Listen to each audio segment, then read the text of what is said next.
Welcome to the fascinating world of Queen Elizabeth I, a true icon in English history. She ruled with an iron fist, yet her legacy is one of unparalleled cultural and literary achievement. Born to King Henry VIII in Boleyn, Elizabeth's early life was marked by turmoil and upheaval. After her mother's execution, Elizabeth was raised by servants, declaring her an illegitimate heir to the throne.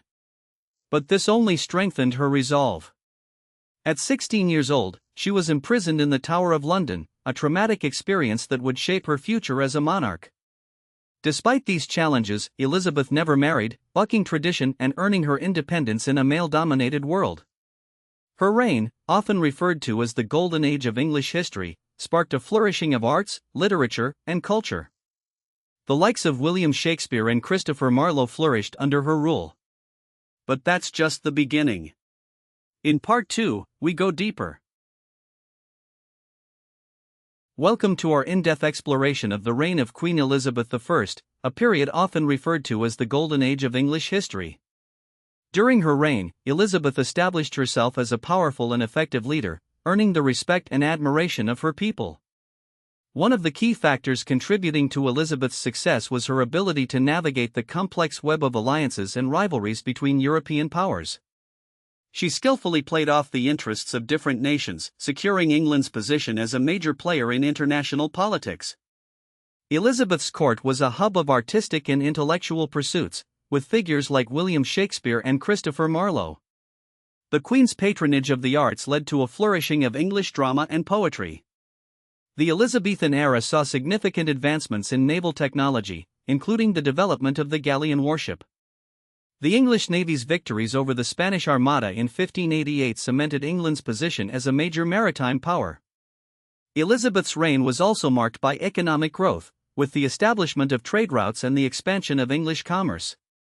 The Queen's support for explorers like Francis Drake and Walter Raleigh led to the discovery of new markets and resources.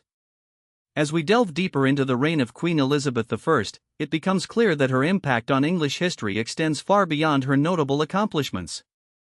In Part 3, we uncover what mainstream sources won't tell you. Imagine stepping into Elizabethan England, feeling the weight of whispers curling through marble corridors. The court buzzed with rumors of a lover whose influence was hidden from the very eyes of history.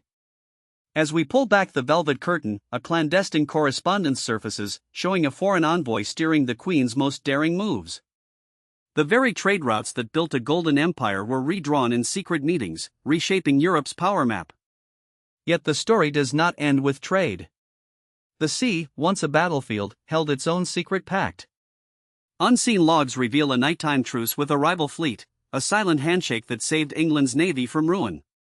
In exchange, a hidden tribute funded projects that would later become the kingdom's greatest inventions. And deeper still, beneath the grand narrative of a childless monarch, a birth record hints at a son never meant to be known.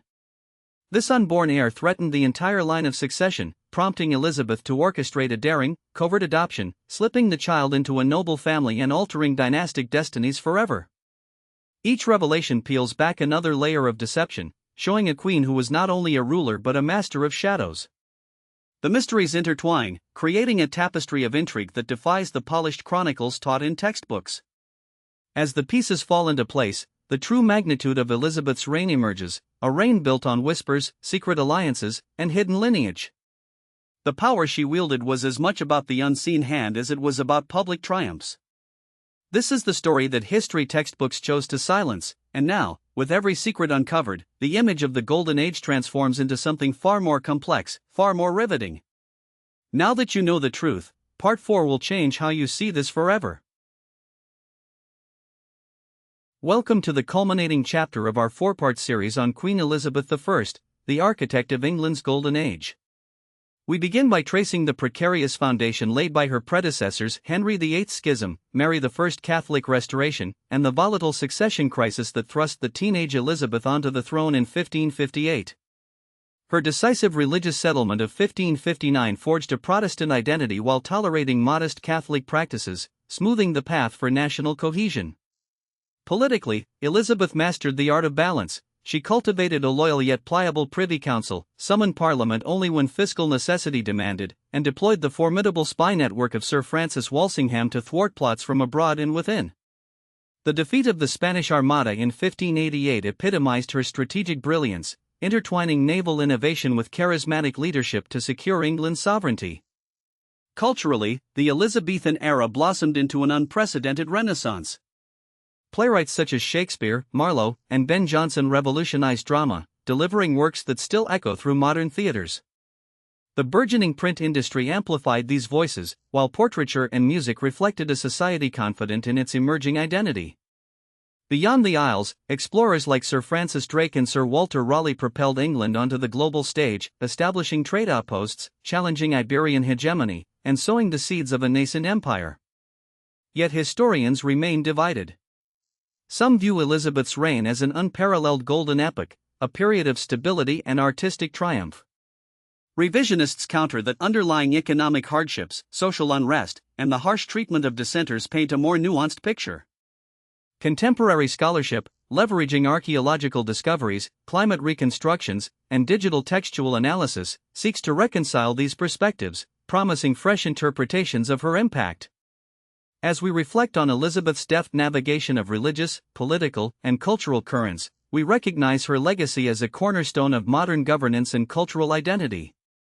Her methods of statecraft, balancing authority with consultation, encouraging innovation while preserving tradition, offer timeless lessons for leaders today. This masterclass has traced the ascent, the mechanisms, the flourishing, and the debates that define her era, delivering a comprehensive portrait of a monarch whose influence endures. If this series gave you value, subscribe. More deep dives coming every week.